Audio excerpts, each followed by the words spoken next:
Joining me now is Ronaldo Salgado, the son of Lorenzo Salgado Araujo and Juan Proaño, CEO of the League of United Latin American Cities. Juan is representing the family through LULAC. Ronaldo, let me start with you. First of all, I'm so incredibly sorry and have so much admiration for your strength and your bravery in speaking out. And you have captured the hearts of so many people across this country and the world. I would love for you just to talk about your dad. When you think about your dad, what do you hope people remember about him? What do you want them to know about your dad? My dad was hardworking man. He was someone who dedicated his life to his craft, to his business, to his family, his employees. He was a dad that always valued education, if not for him, but for us, for his kids, because he understood that education would take us far. Through his hard work and efforts, he saw his oldest, which is myself, attend and graduate college.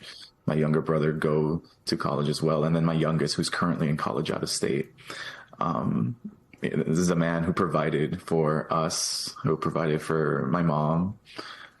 He promised my mom, that she would never have to work, because he got us. So that's how I want the world to remember my dad. I wonder, Ronaldo, you've watched in the last few days. I know that, this grieving process is at its infancy, but at the same time, there is this investigation that is, being pursued by the government. How has the investigation been handled by the government, in your opinion? Right now, I'm just focused on the funeral arrangements for my dad. I can't think about the investigation at the moment. I just, of course, want to continue pressuring for an independent investigation and for all the evidence to be released. We just want his van back. We want his wallet. We want his belongings back. Investigation is not in my immediate view right now. Right now, the focus is getting him a proper burial to put him to rest.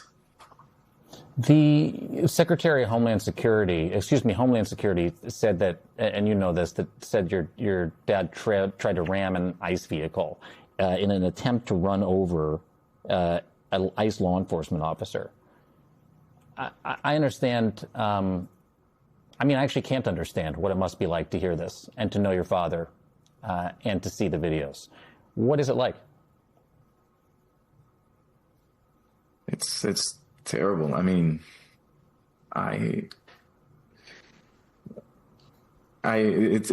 left without a father. My mom is left without a husband. No matter how anyone puts it, a life was lost, and it was unfortunately someone who did not deserve it. I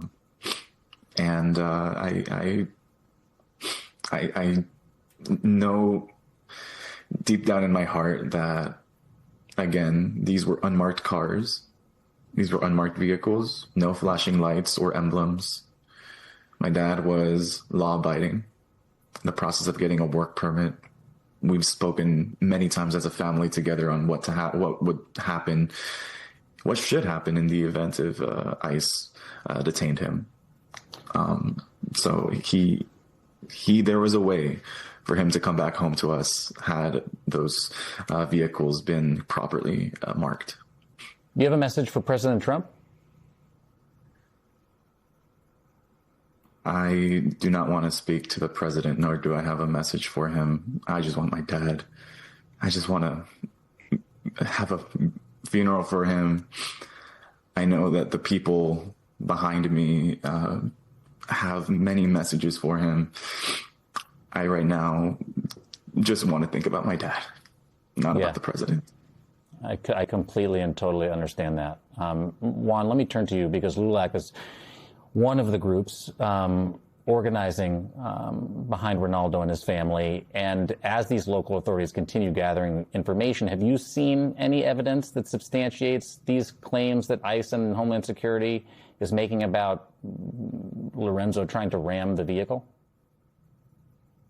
No, not at all, Jacob. As a matter of fact, we've done our own analysis working with the Latino small businesses in the community that trust our organization, and, to make it available to the public and to the media. But, we believe that these are lies, these are fabrications. Their story continues to change, by the hour and basically by the day. And to your point, we've seen this playbook before with Renee Nicole Good and Alex Preddy. Mm-hmm. There's nothing here that would justify any use of excessive force, and sadly, the killing or the murder, quite frankly, of Lorenzo. Ronaldo, what does your family need most right now, for the people that are watching that want to help, that want to hold out a hand to you? The floor is yours. Thank you. My family, we've had conversations, specifically with my mom.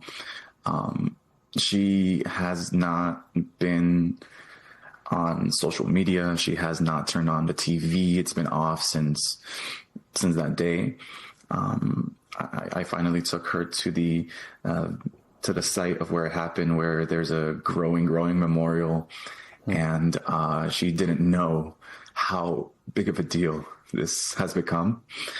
And she is a woman of not many words, but she felt very, very touched by seeing all the support from the public, and she wants justice, the same thing that we all want, justice, and reform, so that nothing like this ever happens to anyone's dad, to anyone.